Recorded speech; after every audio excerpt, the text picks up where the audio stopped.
Hola, ¿qué tal? En este video llamado Conociendo el pasado de tu móvil, voy a platicar acerca de las 5 generaciones de dispositivos móviles que existen actualmente. Comencemos. La primera generación de las que les voy a platicar es de la generación cero. La primera persona en realizar una llamada fue Martin Cooper en 1973 en Nueva York, pero la invención del teléfono celular se remonta al año 1947. Se podría decir que el comienzo de los teléfonos celulares puede atribuirse a la innovación en las cabinas de taxis, coches de policía y otros vehículos de servicio donde los radios de dos vías se utilizan para comunicarse entre sí o con una base central.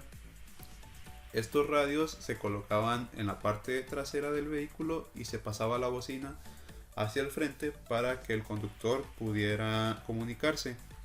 Aquí tenemos un ejemplo del lado izquierdo.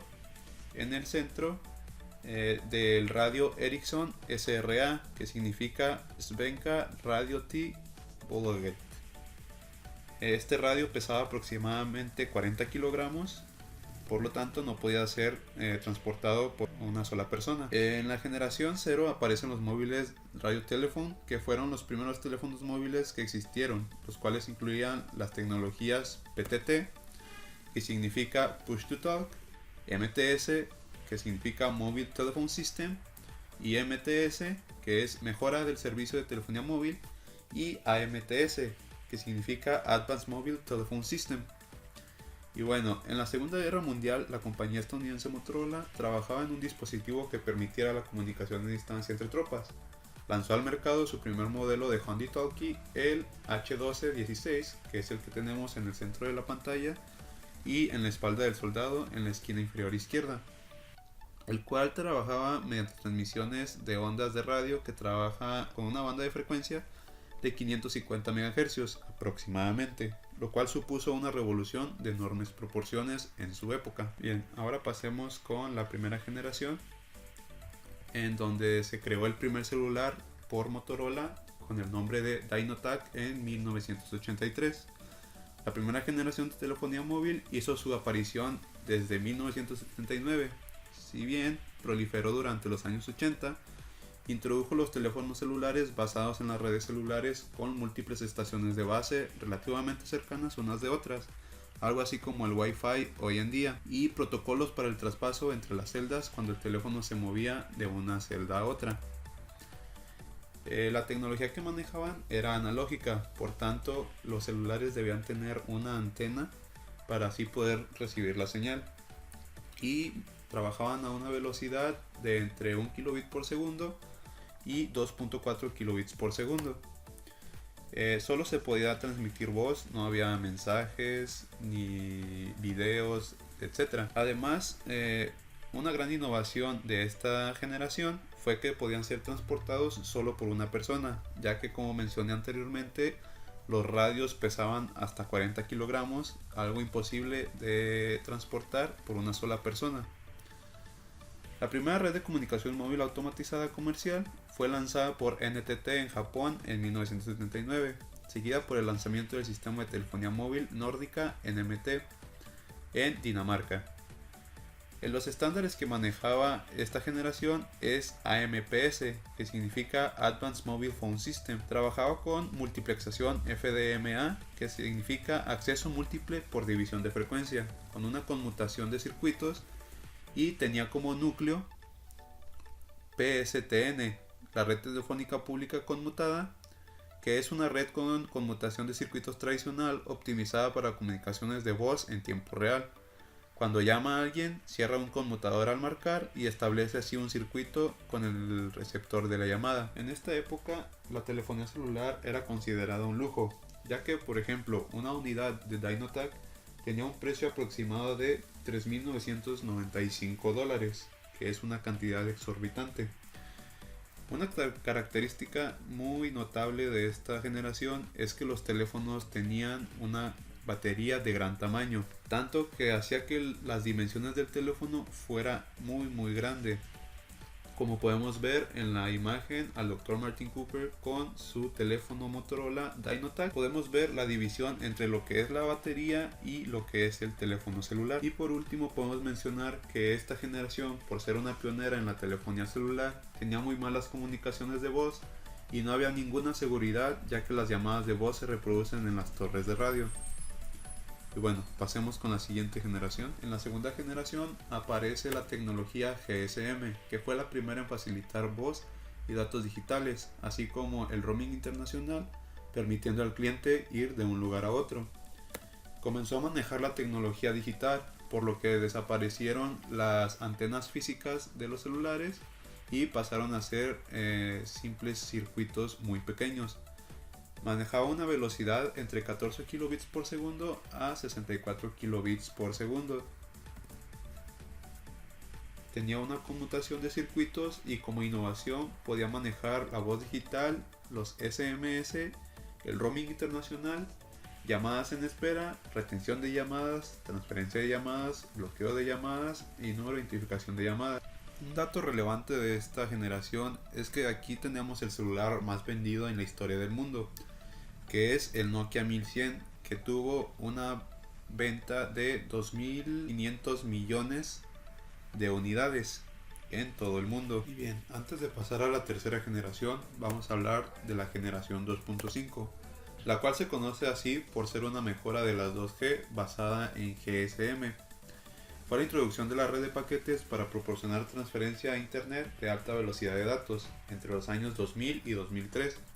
Maneja los estándares de servicio general de paquete de radio GPRS y Edge, que es la velocidad de datos mejorada en GSM, con una velocidad de 115 kilobits por segundo en GPRS y 384 kilobits por segundo en Edge. También los dispositivos PDA forman parte de esta generación, que eran dispositivos exclusivamente para trabajo, como los que transportan las personas que trabajan en empresas dedicadas a la distribución de productos. También aparece el teclado QWERTY y la cámara trasera en algunos celulares, por ejemplo en el Motorola B600. Y tenemos también terminales dedicadas exclusivamente a negocios como la BlackBerry 6230, la cual soportaba mensajes MMS. Ahora sí, pasamos a la tercera generación, que tuvo como objetivo ofrecer el aumento de la tasa de datos, facilitar el crecimiento, mayor capacidad de voz y datos, el soporte de diversas aplicaciones y la alta transmisión de datos a bajo coste. Los datos se envían a través de tecnologías llamadas packet switching y las llamadas de voz se traducen mediante conmutaciones de circuito. Esta generación comienza en el año 2000 utilizando los estándares UMTS, que está basado en GSM, además del estándar CDMA, que está basado en el mismo CDMA pero más antiguo. Trabaja a una velocidad de 384 kilobits por segundo hasta 2 megabits por segundo y tiene un ancho de banda de 5 a 20 MHz. En esta generación se popularizan las pantallas touch y comienza la guerra de sistemas operativos móviles entre dos grandes monstruos, que es Android y iOS, así como otros más pequeños como es Windows Phone, y se va desplazando los sistemas operativos basados en Symbian. Y también esta generación se hace anotar por teléfonos bonitos y la aparición de las tablets o el primer iPad, además de la cámara frontal. Contaba con servicios como telefonía móvil de voz, acceso a internet de alta velocidad, acceso fijo inalámbrico a internet, televisión móvil de muy baja calidad, servicios basados en la localización, telemedicina, navegación por internet, correo electrónico, fax y mapas de navegación.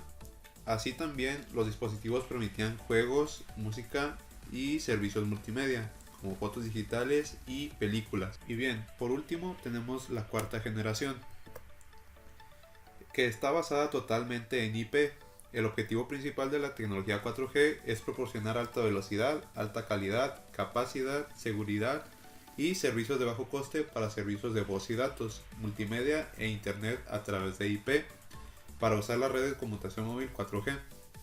Utiliza los estándares Long Term Evolution Time Division Duplex, conocida comúnmente como LTE, así como WiMAX móvil. Maneja velocidades entre 100 MB por segundo en movimiento y 1 GB por segundo en reposo. Desaparecen los botones de la mayoría de los dispositivos, ya que casi todos los dispositivos cuentan con una pantalla touch, reduciendo los botones solo a uno o a ninguno. Aparecen términos como computación en la nube, acceso móvil web, telefonía IP, servicio de juegos, TV móvil de alta definición, videoconferencias, televisión 3D. Hay una gran mejora en los sensores de los dispositivos. Por ejemplo, aparece la autenticación por huella digital y mediante facciones faciales. Así también se comienza a implementar lo que es la realidad aumentada en pantallas de muy alta resolución y en dispositivos de muy bajo costo, a comparación de la generación 0 antes mencionada. Cada generación tuvo un gran reto al aparecer, ya que con el avance de las tecnologías en software y en comunicaciones, también se debía avanzar en cuanto al hardware, ya que nuestros dispositivos debían ser capaces de trabajar con dicha tecnología. Por tanto, se tuvo que realizar una gran mejora en procesadores, en RAM, en la pantalla e incluso en la batería de los dispositivos, para que dieran abasto a las terminales y que fueran totalmente funcionales para los usuarios finales. La red 4G sigue funcionando hasta el día de hoy.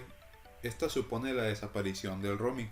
Sin embargo, a partir del año 2015 se comenzó a trabajar en la red 5G, la cual se espera que esté funcionando a partir del año 2020 y tendrá sus primeras pruebas de campo en el Mundial de Rusia 2018, donde se espera que alcance velocidades de hasta 10 gigabits por segundo en estado de reposo y 1 gigabit por segundo en movimiento. Esta quinta generación supone un cambio total en el paradigma de los dispositivos móviles, así que tendremos que esperar hasta entonces para ver más a fondo qué es lo que nos trae. Muchas gracias por su atención, espero que les haya gustado el video, nos vemos hasta la próxima.